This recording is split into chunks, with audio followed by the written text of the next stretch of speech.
Muito bom dia, amigos ouvintes da 93 FM.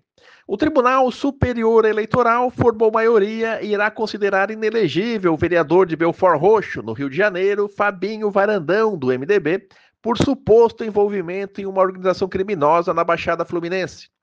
É importante observar que o vereador que disputou a reeleição deste ano é apenas acusado e seu processo ainda não foi julgado em primeira instância. Mesmo assim, o TSE irá endossar decisão do Tribunal Regional Eleitoral do Rio de Janeiro, que considera Fabinho inelegível. Vale ressaltar que, apesar de sua trajetória controversa, o vereador não possui nenhuma especificação criminal transitada em julgado que o enquadre na lei da ficha limpa ou na lei das inelegibilidades. Se o Supremo Tribunal Federal também concordar com a linha de julgamento do TSE, a legislação eleitoral brasileira poderá se tornar extremamente restritiva. Na prática, esta decisão do Tribunal Regional Eleitoral do Rio de Janeiro e do Tribunal Superior Eleitoral criará uma questão controversa, embora válida.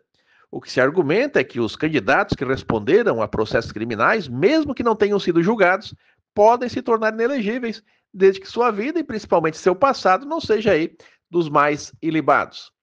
Este entendimento também tende a se espalhar, fazendo com que pessoas já condenadas por crimes como pedofilia, corrupção ou homicídio qualificado, por exemplo, ainda que já tenham cumprido sua pena, se tornem inelegíveis.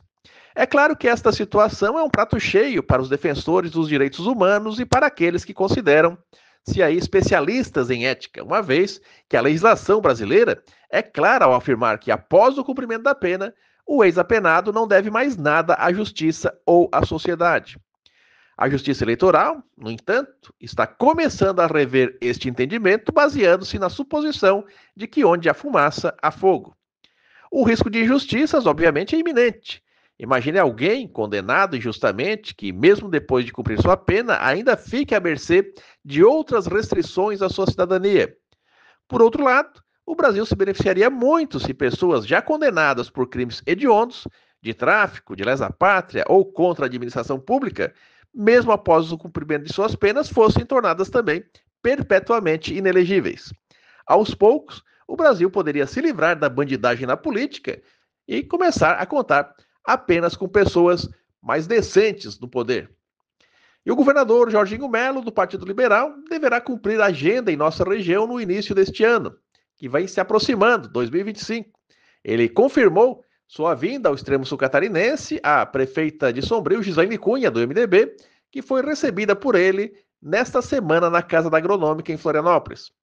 Gislaine, que também acumulará a função de presidente da AMESC em 2025, irá solicitar aos demais prefeitos da região que apresentem ao governador suas reivindicações mais pontuais para futuras tratativas junto à gestão catarinense. A expectativa dos prefeitos de todo o estado é que o governador abra efetivamente as torneiras de seu governo, que até o momento, diga-se de passagem, permanecem fechadas. A bem da verdade, se Jorginho quer de fato se reeleger, ele será obrigado a estreitar seus laços com as prefeituras e, diga-se de passagem, este ato do governador já deveria ter sido feito ao longo do ano que está se findando.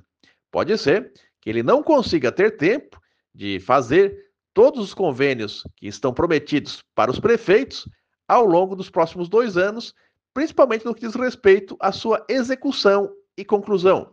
Obviamente que assinar documentação, dizer que o dinheiro lá está esperando em Florianópolis para que as obras sejam iniciadas e concluídas para que os recursos sejam liberados, é muito fácil. O grande problema é fazer com que essas obras efetivamente sejam inauguradas ao longo aí dos próximos 18 meses.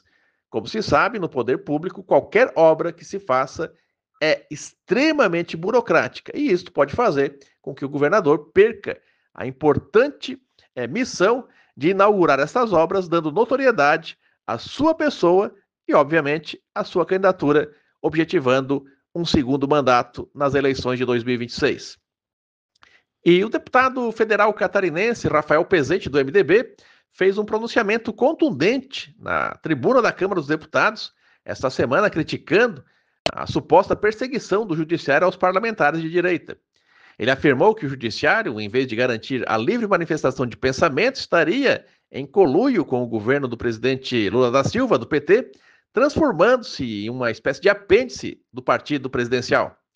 Pezente ressaltou que casos de colegas parlamentares que foram presos, caçados ou indiciados por supostamente estarem apenas exercendo sua liberdade de expressão estão aí abundantes na esfera nacional.